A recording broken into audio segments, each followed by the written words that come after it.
So tell us a little bit of what it was like when you lived here. When I lived here in the 80s, it was the graffiti artists had taken over the city. They all became very famous artists, but they started, so they would paint everything. So every square inch would be covered in graffiti art down here.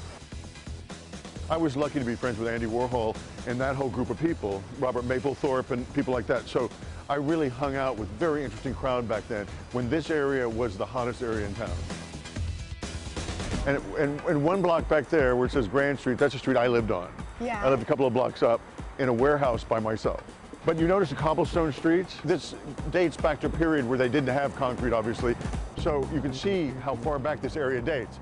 And you can see these are all the cast iron buildings, easier to build, and they were fire resistant because they had a lot of fires back then. So it created the mood for this area. When the artists took over, they had been abandoned because nobody manufactured here anymore.